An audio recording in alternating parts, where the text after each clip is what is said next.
They leave the surface quietly. No ceremony, no goodbye to the sun.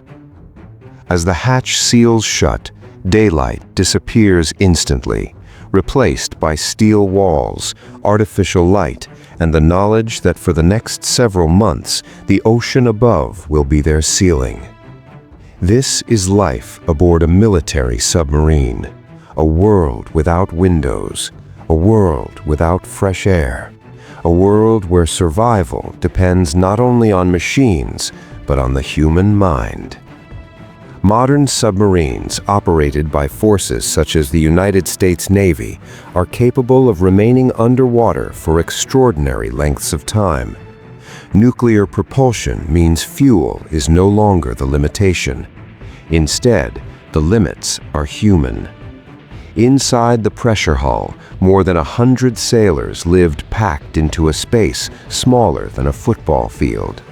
Every hallway is narrow, every bunk is stacked, every inch of space has a purpose.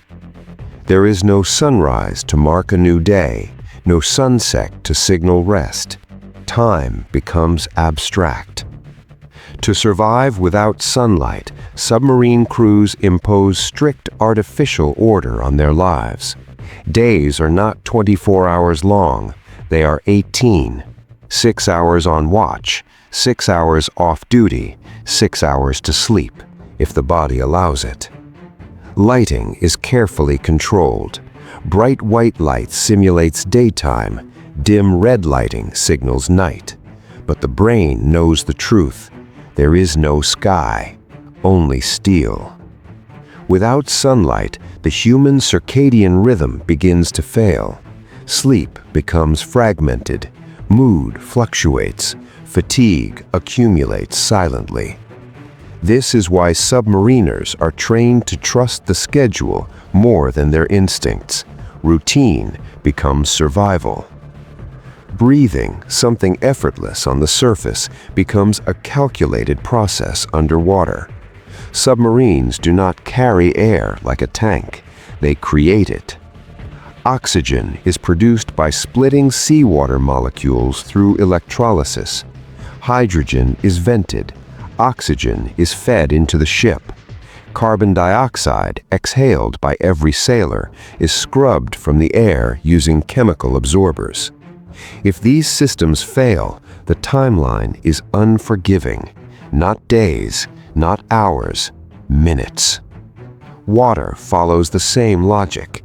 The ocean surrounds the submarine, yet none of it is drinkable. Desalination plants convert seawater into fresh water for drinking, cooking, and steam generation. Every drop is monitored. Waste is minimized. Food becomes a psychological anchor.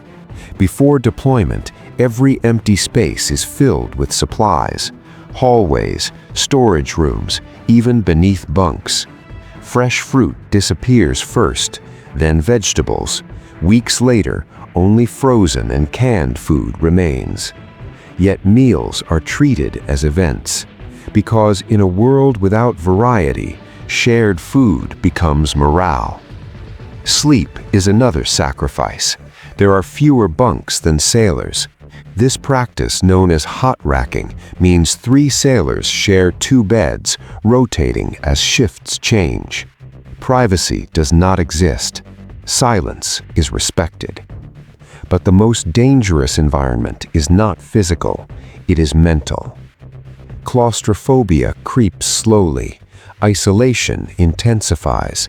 Monotony erodes patience. Submarine crews are screened extensively before ever stepping aboard, not just for intelligence or physical endurance, but for emotional stability. Because one unstable mind in a sealed steel tube can endanger everyone. Leadership becomes critical. So does humor. Movie nights, rituals, shared jokes, and traditions help break the psychological pressure. Silence itself becomes a weapon. Every sound is controlled, every movement deliberate. A dropped tool can echo through the hull and betray the submarine's position to enemies miles away. So, sailors learn to move softly, speak quietly, think before every action. When the mission finally ends and the submarine returns to port, sunlight feels unreal. Colors seem sharper. Noise feels aggressive. Some sailors squint. Others feel overwhelmed. Re-entering the surface world takes time. But while they were gone, the world remained safe. Because deep beneath the ocean, unseen and unheard, submarine crews endured isolation, darkness, and pressure, so deterrence never failed. They do not seek recognition. They do not fire shots. They wait. And in that silence, they protect the world above.